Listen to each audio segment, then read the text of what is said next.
बंगालचा उपसागर आणि अरबी समुद्रात वादळाची शक्यता दिसत आहे. नमस्कार, मी किरण वाघमारे. तुम्ही पाहतात हवामान अंदाज आणि बातमी यूट्यूब चॅनल. पाहूयात या दोन सिस्टीम आहेत, त्या कुठे जाऊ शकतात.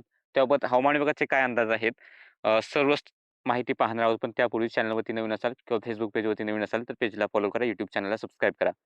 तर चक्रकार वारे श्रीलंकेच्या आसपास आहेत आणि लवकरच या चक्रकार वाऱ्यांपासून एक कमी दाबाचं क्षेत्र विकसित होण्याचा अंदाज आहे. त्यासोबत राज्यात जर आपण पाहिलं तर हवेचा कमी दाबाचा पट्टा हा कोकण किनारपट्टीच्या आसपासून इकडे केरळपर्यंत विस्तारला आणि त्यातून मध्य महाराष्ट्रातून मराठवाड्यात होऊन विदर्भाकडे विस्तारलेला आहे. आणि आजच्या आसपास आजही पावसाचे ढग विकसित झाले. खास करून इकडे घाटमाता आहे सातारा, त्यानंतर कोल्हापूर, पुण्याचा घाटाकडील भाग, रायगड, रत्नागिरी, सिंधुदुर्ग त्याला लागून असलेला भाग, ठाण्याच्याही आणि जो भाग आहे, अंतर्गत भाग आहे ठाण्याचा, त्याही ठिकाणी पाऊस झाल्याचं कळतंय. त्यानंतर पूर्व विदर्भात विशेष करून ढग आणि पाऊस सक्रिय आहे. मराठवाड्यात तुरळक ठिकाणी, एक दुसऱ्या ठिकाणी म्हणजेच अंदाजाप्रमाणे थोड्याशाच ठिकाणी पाऊस हा पाहायला मिळतोय. हवामान विभागाचा अंदाज पाहिला तर 8 ते 14 मे या कालावधीमध्ये विशेष सिस्टीम बनण्याची शक्यता नाही. मात्र 15 मे ते 21 मे या कालावधीत आपल्याला बंगालचा उपसागर किंवा अरबी समुद्र या ठिकाणी डिप्रेशन किंवा त्याहून जास्त तीव्रतेची शक्यतेचे म्हणजे त्यापेक्षा जास्त तीव्रतेची जो डीप डिप्रेशन किंवा चक्रीवादळ बनण्याची शक्यता ही थोड्याफार प्रमाणात आहे. साधारणतः 33% शक्यता आहे, की या ठिकाणी सिस्टीम आणि त्यातही बंगालच्या उपसागरात जी सिस्टीम बनणार आहे ती साधारणतः 13 ते 16 मे या दरम्यान बनण्याची शक्यता आहे. आणि अरबी समुद्रातील जी सिस्टीम आहे ती 17-18 तारखेच्या आसपास विकसित होण्याची शक्यता हवामान विभागाने वर्तवली. या दोन्ही सिस्टीमवरती अजूनही आपण लक्ष ठेवून आहोत आणि मॉडेलमध्ये अजूनही एकमत नाही की नक्की ही सिस्टीम कुठे विकसित होईल, कुठे जाईल, त्याची तीव्रता काय असेल. काही दिवसापूर्वी ही सिस्टीम महाराष्ट्रात येताना दाखवते, पण आता तसं नाहीये. त्यामुळे अजून काही दिवस थांबा, की असं नाही की राज्यात थोडाफार पाऊस अपेक्षित आहेच. मग त्याला अजून अवकाश आहे. मान्सूनपूर्व पाऊस पडतच असतो, पण त्याला थोडासा वेळ आहे. ह्या सिस्टम कुठे जातात ते सुद्धा खूप मॅटर करते, की या जर महाराष्ट्राच्या जवळून गेल्या तर पावसाची तीव्रता जास्त असेल, दुरून गेल्या तर विशेष तीव्रता किंवा विशेष व्याप्ती नसेल. आणि सध्या जर आपण पाहिलं तर राज्यात जो काही तो पाऊस आहे, तर चंद्रपूर, गडचिरोली, भंडारा, गोंदियाचा लगतवर्ती भाग या ठिकाणी सध्या मेघगर्जनेसह पाऊस येणारे ढग आहेत आणि हे ढग असंच दक्षिणेकडे सरकत आहेत. आणि इकडे जे काही पाऊस होता पुणे, सातारा, सांगली, कोल्हापूरच्या घाटाकडील भाग आणि त्याला लागून असलेल्या कोकणातील भागांमध्ये तो आता दूर निघून गेलेला आहे आणि राज्यात इतर ठिकाणी विशेष असे पावसाचे ढग हे दिसत नाहीत. उद्याचा जर आपण अंदाज पाहिला तर उद्यापासून तापमान वाढ अपेक्षित आहे. बहुतांश भागांमध्ये तापमान वाढ ही दिसेल.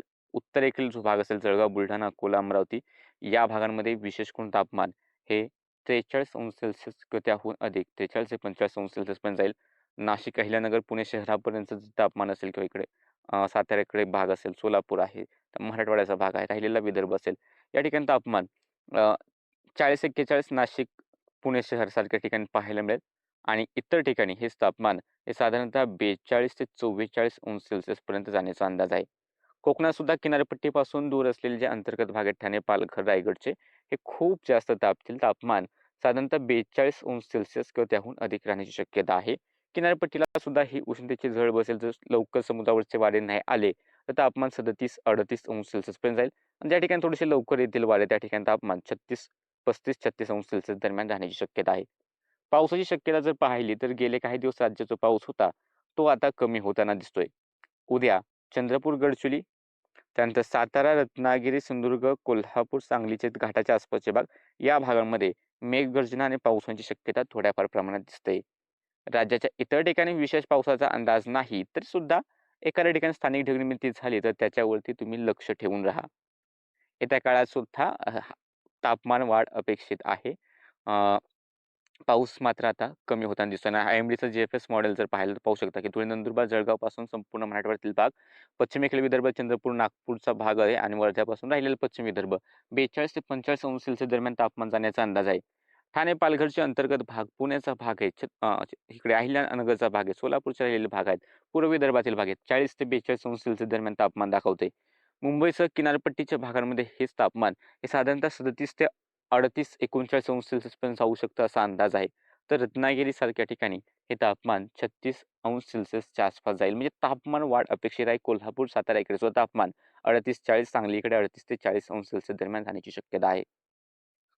अ, हवामान विभागाचे इशारे पाहिले उद्यासाठी तर त्यानुसार अकोला, अमरावती, यवतमाळ, नागपूर, भंडारा, गोंदिया, नांदेड, लातूर, धाराशिव मेघगर्जनेसह पाऊस होण्याचं येलो अलर्ट आहे. तर हिंगोली, बीड, कोल्हापूर पूर्व, कोल्हापूर घाटमाथ आणि सिंधुदुर्ग हलका पाऊस किंवा हलकी गर्जना होण्याची शक्यता आहे.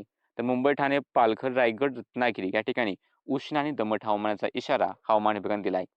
सध्याच्या अपडेटमध्ये इतकंच. अशाच व्हिडिओ पाहण्यासाठी फेसबुक पेजला फॉलो करा, YouTube चॅनलला सबस्क्राईब करा.